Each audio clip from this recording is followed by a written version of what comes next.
Good morning, everybody, and a happy Tuesday morning. Woo! All right, 90% of this video is good stuff, and then a little bit at the end for Harry, Meghan, but we are not covering the cooking show today. I don't even want to talk about the cooking show, but there's a lot of puff pieces coming out trying to help Meghan with her reputation. So let's jump in and cover what we have, and just know that starting Wednesday morning, you'll be getting videos from me daily on each episode of Meghan's cooking show. Please don't watch it. Netflix said they actually expect people to hate watch it to help her numbers. So stay away from it, okay? And you'll get my first video Wednesday. All right, let's jump in and cover what we have. Let's go.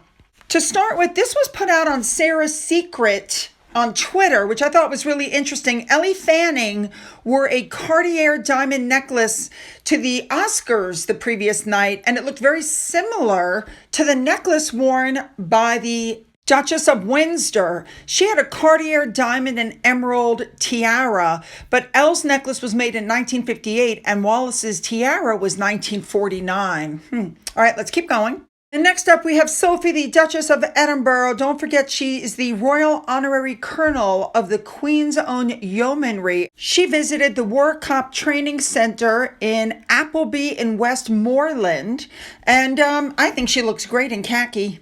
You guys know how much I love Secret Weapon Sophie. All right, moving on to Zara Tindall. In case you don't know, she is the face of Fairfax and Favor's latest campaign. She is their official ambassador.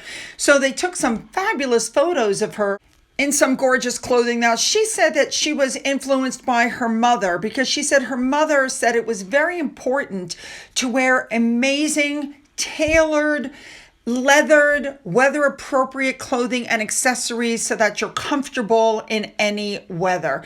Now, we know that she has worn this label a lot, and I think she looks great, and I think she was a good choice to be the face of this label.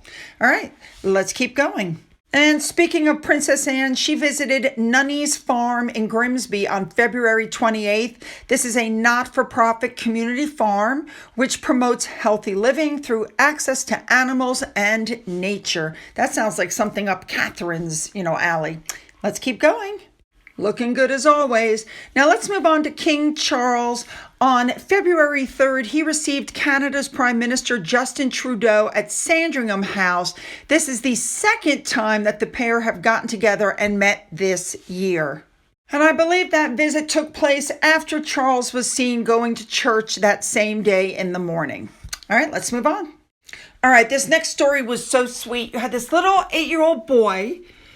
They said his name was Amin. He's blind, and he's walking forward with his walking stick, and he does a salute for the King's Guard.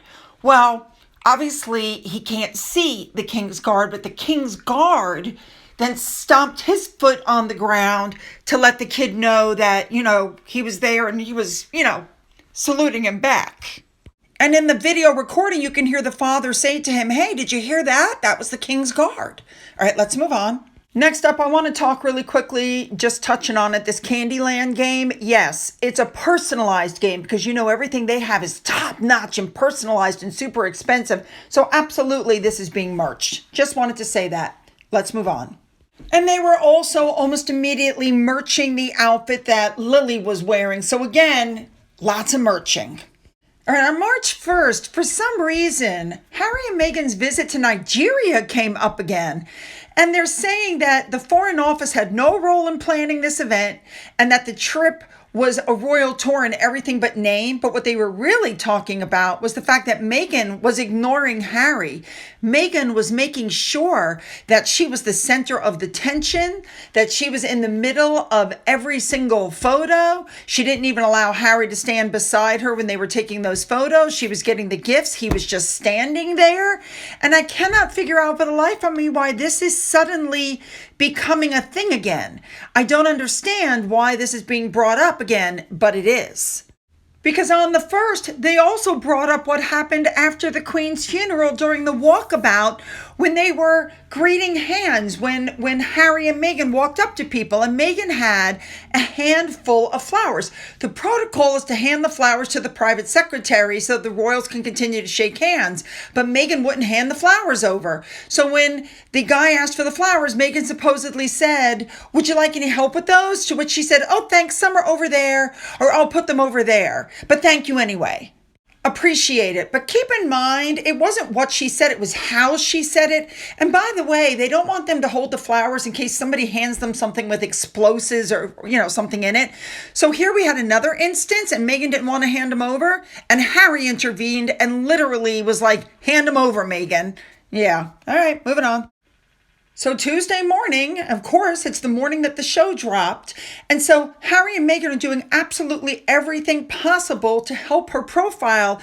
And that's why People magazine on Monday dropped this. And I was just like, are you serious? As you can see, she's heavily photoshopped. And as far as I can tell, what she did in this article was she basically just countered everything from the neighbors to her mansion. Let's just cover it really quickly, okay? The article starts off, Meghan is curled up in bed with her sleeping 5-year-old son, Prince Archie, on a recent winter evening in Montecito. By the way, keep in mind that the photos that you're going to see were all taken last summer. She claims during this interview she's there and Harry's in Vancouver, and both of her kids were sick with Doria, and that she had to make sure they went to the doctor and they were sipping bone broth. Here's what she touches on. Her intense public scrutiny. She says, "I appreciate everyone who gave me the grace to make mistakes and figure it out and be forgiving with myself through it all. It's a learning curve." How the Sussex name has a deeper significance than she could have imagined because it's our shared name as a family. And I didn't realize how meaningful that would be until we had children. And the Sussex name, by the way, is part of our love story. And of course, when you're a woman, a mom, and a wife, and you're able to find yourself again in a way that always represented you, it's just one of these I'm sure that Meghan is the one who wrote this and emailed it directly to People magazine. She makes sure everybody knows that her own product line will be available on As Ever. Her signature jam will be amongst the offerings, and also make sure that you know that her Lemonada podcast is due out this spring. According to her, the neighbors don't hate her. They're protective of them. And they've met them at school drop-offs and play dates and etc., etc., etc. It's nothing at all like what was reported. This entire article has these contrived photos that are clearly set up, and she claps back at everything that was ever written about her. She claims she embraces her community. She also said the reason she didn't film in her house was she wanted to protect that safe haven. We're a close-knit family. I didn't want other people in my space. And this woman who's been accused of being a bully how many times is talking about, I'm championing the rights of girls and women and being able to see this as a multi-generational story now that I have my own daughter, blah, blah, blah. You guys get exactly what this article was, but I don't think it's going to help her. I really don't. I want to send out, as we're ending here, a big thank you to Resting Dollface for showing that this pose of hers is her standard pose. She's had it for years. Doesn't matter where she is or what she's doing. It's her standard over the right shoulder pose. It's old, it's boring, it's stale, and that's why she hasn't made it in this world, except of course to marry Harry. And a big thank you to Furiosa on Twitter for pointing out that even in the photo shoot, she copied Pamela.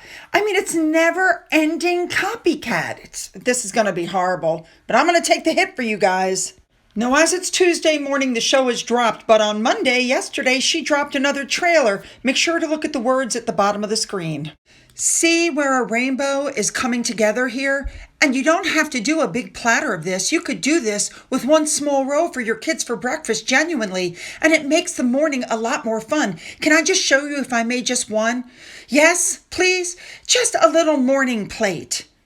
There's some music playing. It's a real delight in being able to be a present parent. It's a luxury sometimes because, we all have to work. We all have stuff to do. But when you can just take a minute to just, Saturday morning. Yeah. Finding the fun in those moments makes for a really sweet start to the weekend. We could do a little dollop of yogurt as our clouds. Music playing in the background. Oh, flower sprinkles, if we must. And then she's putting the flower sprinkles. It doesn't need to be big for a party. It's how you incorporate these practices every day. That's right, ladies and gentlemen. She wants you to forget that according to their own tax documents, she only works an hour a week. You got to give it to Netflix for leaving the comments on because people have been brutal. One person wrote, "Oh, thanks heavens she explained how to make a rainbow with fruit. Such an original idea." And somebody else wrote, "Who eats this way? This is for people who have money. Plus, what real parent has time?" One other person said, "Wow, a stunning display of culinary talent. She lined up some overly priced fruit and added some sprinkles." Guys, what she did is on Pinterest and it's been there for years. All right, last reminder, you guys, do not watch that show. Netflix has said they're expecting the hate watchers to help her with her numbers, so stay off of it, okay? And starting Wednesday morning, you're going to get every day an episode for 8 days straight about what went on with that cooking show, deep dives. So be looking for that, okay? Don't forget to hit the like and the subscribe button and the bell. Don't forget to go down into the description box where you'll find the links to my Twitter, my Gettr, my Rumble, my email, my Amazon wish list, the link to my father's channel, and a physical address. For those of you who've donated to my coffee fund, thank you so much. And as always, you guys, have a great day.